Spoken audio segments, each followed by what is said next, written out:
जय श्री राधे। मैं अंजलि कुमावत आपका वंदन करती हूँ, अभिनंदन करती हूँ। वैशाख माह में 12वां अध्याय।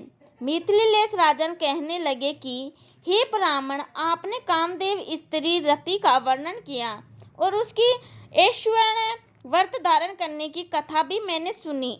अब कृपा करके यह बताइए कि इस व्रत की विधि क्या है।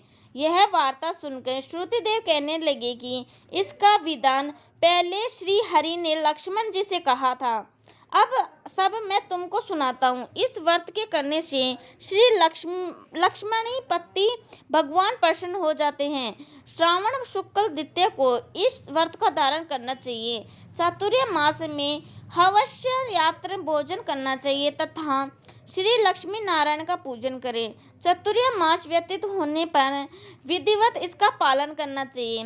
किसी ब्राह्मण को जूते देवें, सोने या चांदी की मनोहर मूर्ति बनाएं, पीतांबर से उसको शोभायमान करें, सफेद पुष्प और सुगंधित द्रव्यों से उसका पूजन करें। फिर ब्राह्मणों को शय्या दान, वस्त्र दान करके भोजन कराएं। ब्राह्मण और ब्राह्मणी दोनों को संग भोजन करा के दक्षिणा दें। इस प्रकार 4 मास तक पूजन करें।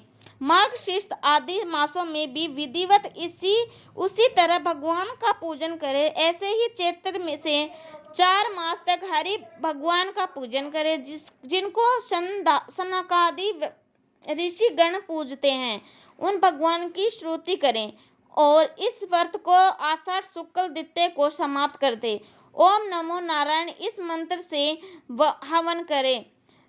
चैत्र आदि मास में पुरुष सूक्त से हवन करें। मार्गशीर्ष आदि मास में विष्णु गायत्री नारायण वध है, इस मंत्र से हवन करें। श्रुतिदेव कहते हैं कि हे राजन, यह व्रत करने से तुमसे विस्तार पूर्वक कहा। इसको करने से जनानाथ भगवान प्रसन्न होते हैं और इनकी प्रसन्नता से अनेक सुख तथा संतान की वृद्धि होती है। जय श्री राधे। 12वां अध्याय समाप्त। वीडियो पसंद आए तो लाइक, सब्सक्राइब एंड कमेंट जरूर कर देना। जय श्री कृष्णा। राधे राधे।